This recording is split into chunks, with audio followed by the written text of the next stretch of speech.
اب آیت نمبر 62 میں دیکھیں 61 میں دیکھیں اس میں کیا کہا گیا ہے کہ جب دو دریاؤں کے ملنے کے مقام پر پہنچے تو وہ اپنی مچھلی بھول گئے اور اس نے اپنا رستہ سمندر میں سرنگ کی صورت میں بنا لیا. یہاں پہ آپ دیکھیں گے تو یہ جیسے ہی حضرت موسیٰ علیہ السلام اور حضرت جو یوشع بن نون تھے یہ دونوں سفر کے لیے روانہ ہوئے تو یہاں پہ اللہ تعالیٰ نے ان کو یہ کہا تھا کہ مطلب اپنے ساتھ جو ہے وہ ایک بھنی ہوئی مچھلی بھی رکھ لیں, ٹھیک ہے, ایز اے کھانے کے طور پر. تو انہوں نے اپنے ساتھ وہ ایک مچھلی رکھ لی تھی, لیکن اللہ تعالیٰ نے ساتھ میں ان کو کیا کہا کہ جہاں پہ یہ مچھلی جو ہے یہ زندہ ہو کے یہ آپ سے جو ہے وہ دریا میں چلی جائے گی تو وہی وہ مقام ہوگا جہاں پہ آپ کی یہ جو مطلوبہ شخص ہے اس کی ملاقات آپ سے ہوگی. اب کیا ہوا, یہ دونوں سفر پہ چلے گئے, وہاں پہ رستے میں جا کے ایک مقام پہ یہ دونوں بیٹھ کے, حضرت موسیٰ جو تھے وہ وہاں پہ ایک چٹان تھی, ٹھیک ہے, وہاں پہ وہ تھوڑی دیر بیٹھے تو انہیں نیند آ گئی. اور یہ جو حضرت یوشع تھے انہوں نے ان کے پاس سے کیا ہوا کہ مچھلی جو تھی وہ ان کا جو سامان تھا اس میں سے نکل کر معجزاتی طور پہ وہ زندہ ہو کر وہ دریا کے اندر چلی گئی اور اس نے اپنا راستہ بنا لیا. اب یہ جو سارا منظر تھا یہ یوشع بن نون جو تھے وہ دیکھ رہے تھے, ٹھیک ہے, لیکن کیا ہوا کہ اگلی آیت جب آپ دیکھیں گے تو آپ کو اس کا وہ بھی پتہ چل جائے گا کہ وہ اس سارے منظر کو بھول گئے اور حضرت موسیٰ علیہ السلام سے اس کا تذکرہ کرنا جو تھا وہ بھول گئے. آیت 62 ہے, اس میں کیا کہا جا رہا ہے, جب وہ آگے گزر گئے تو اس نے جوان ساتھی سے کہا کہ ہمارا دن کا کھانا لائیے, ہم نے اس سفر میں بہت تھکاوٹ پائی ہے. اب جیسے ہی وہ اپنے اس مقام سے چلے گئے, بہت آگے چلے گئے تو انہیں حضرت موسیٰ جو ہیں وہ انہیں تھکن کا احساس ہوا, ٹھیک ہے. اب جیسے ہی انہیں تھکاوٹ کا احساس ہوا تو انہوں نے کہا کہ تھوڑی دیر آرام کرتے ہیں, ہم نے جو کھانے کے لیے ساتھ لایا تھا مچھلی لائی تھی اس کو لے آئیں. تو لیکن کیا ہوا کہ جیسے ہی آیت اگر 63 دیکھیں گے تو اس میں وہ نظر آ رہا ہے کہ اس نوجوان نے کہا کہ دیکھیے جب ہم ٹھہرے تھے چٹان کے پاس تو میں بھول گیا مچھلی کو نگاہ میں رکھنا, اور نہیں مجھے یہ بلائے رکھا مگر شیطان نے کہ میں آپ سے اس کا ذکر کروں, تو اس نے بنا لیا تھا اپنا راستہ دریا میں عجیب طرح سے. یعنی اب کیا ہوا کہ یوشع بن نون جو تھے انہوں نے کیا کہا کہ جب ہم ادھر چٹان کے پاس رکے تھے تو وہاں پہ میں نے دیکھا تھا کہ مچھلی جو تھی وہ زندہ ہو کے دریا میں چلی گئی تھی, لیکن یہ بات جو تھی یہ مجھے آپ کو بتانا جو تھا وہ بھول گیا, اور اس کی وجہ کیا تھی کہ شیطان نے بھلا دیا تھا.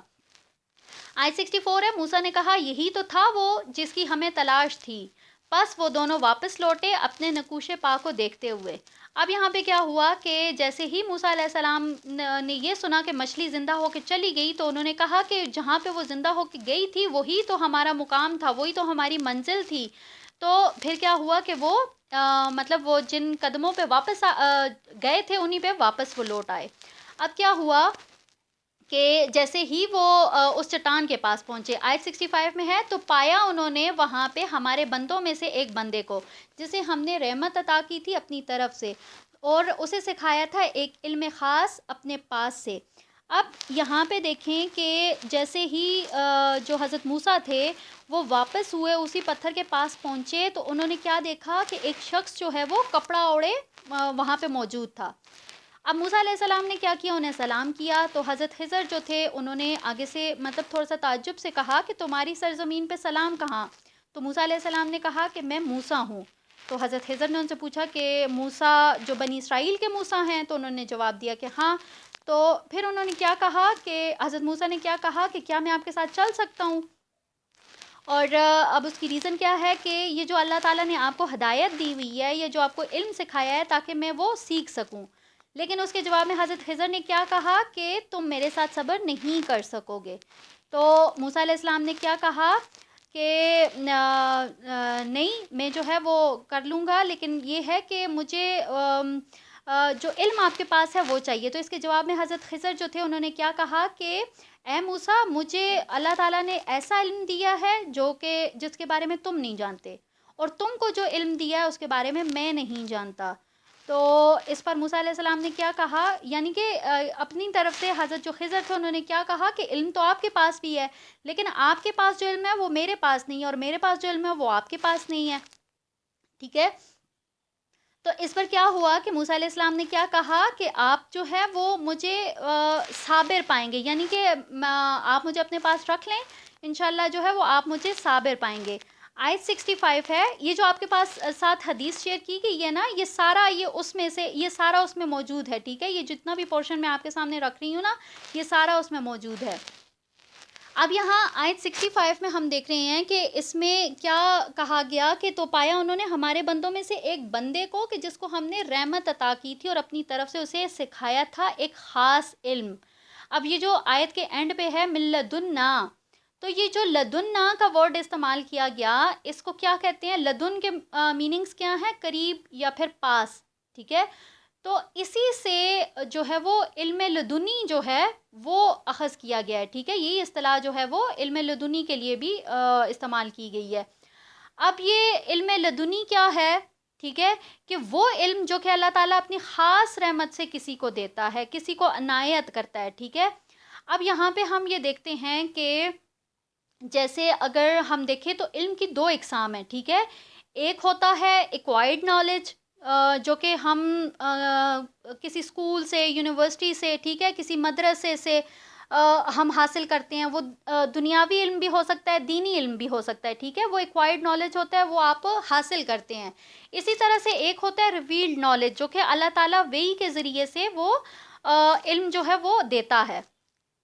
لیکن یہاں پہ یہ جس علم کی بات کی گئی ہے، یہ کیا ہے؟ علم لدنی، ایک خاص قسم کا علم جو کہ براہ راست اللہ تعالیٰ جو ہے وہ کسی انسان کے دل میں ڈال دیتا ہے۔ اب یہاں پہ اس کو تھوڑا سا اگر میں اس کو ریلیٹ کروں تو ایک ابھی ریسنٹ ہی ہم نے ایک چیز دیکھی تھی، بلکہ میں اس کو کہوں گی کہ ایک فتنہ جو تھا وہ ایک ابھرا تھا، شاید آپ لوگوں کو وہ بات یاد بھی ہو کہ ابھی کچھ عرصہ پہلے کی بات ہے کہ ایک عورت تھی کہ جس نے معاذ اللہ نبی ہونے کا دعویٰ کیا تھا، اور اس نے آپ کو یاد ہوگا کہ یہی علم لدنی کو اس نے ایک کہیں کہ ذکر کیا، اور پھر اس کے ساتھ اس نے حضرت خضر علیہ السلام کے ساتھ اپنا ریلیشن جو ہے وہ سارا بتایا۔ تو یہاں پہ ان ساری چیزوں کو دیکھیں، الحمدللہ آج اللہ تعالیٰ نے ہمیں اس قابل کر دیا کہ ہمیں وہ چیز جو ہے وہ ہم پڑھ رہے ہیں اور ہمیں اس کی حقیقت جو ہے وہ معلوم ہو رہی ہے۔ تو اب یہاں پہ وہ کیا تھا کہ ریلیشن جوڑنے کا کیا مطلب تھا کہ حضرت خضر جو تھے وہ اللہ تعالیٰ کے ایک برگزیدہ بندے کہہ لیں، یا کوئی فرشتہ سمجھ لیں، یا پیغمبر کہہ لیں، مطلب ہم ان کے لیے کوئی اسپیسیفک ورڈ نہیں یوز کر سکتے، کیونکہ ہمارا اتنا زیادہ ان کے لیے بہت زیادہ مطلب ان کا اتنا ذکر ملتا نہیں ہے، ٹھیک ہے؟ صرف اتنا ہی یہ سورہ کاف میں ہی ہم یہ پڑھیں گے، اس کے علاوہ ہم یہ ذکر ہمیں کہیں نہیں ملے گا۔ تو یہ جو چیز تھی اور جو علم ان کو دیا گیا تھا، یہ وہ والا علم تھا، مطلب علم لدنی، جس کو لے کر ایک فتنہ ابھرا تھا، لیکن الحمدللہ وہ اس کے اوپر قابو بھی پا لیا۔ تو اس کا جو بیس تھی وہ سارا یہ تھا کہ وہ جو علم تھا وہ اللہ تعالیٰ نے براہ راست ان کے دل میں ڈالا تھا، ٹھیک ہے؟ یہاں پہ ہم دیکھتے ہیں آیت نمبر 66 ہے کہ موسیٰ علیہ السلام نے اس سے کہا کہ کیا میں آپ کے ساتھ رہ سکتا ہوں اس شرط پر کہ آپ مجھے سکھائیں اس میں سے جو بھلائی آپ کو سکھائی گئی ہے، یعنی کہ یہ جو بھلائی مطلب یہ جو علم اللہ تعالیٰ نے آپ کو سکھایا ہے، تو کیا میں وہ سیکھ سکتا ہوں؟ کیا میں آپ کے ساتھ رہ سکتا ہوں؟ اس کے جواب میں حضرت خضر نے کیا کہا کہ اس نے کہا کہ میرے ساتھ رہ کر آپ ہرگز بھی صبر نہیں کر سکیں گے۔ آیت 68 ہے، اور آپ کیسے صبر کریں گے اس چیز پر کہ جس کی آپ کو پوری خبر نہیں ہے۔ اب یہاں پہ دیکھیں حضرت خضر نے خود ہی ایک کوسچن کیا اور پھر خود ہی اس کا جواب بھی دے دیا کہ ایک چیز کا آپ کو پتہ ہی نہیں ہے تو پھر آپ اس کے اوپر کیسے صبر کر سکتے ہیں،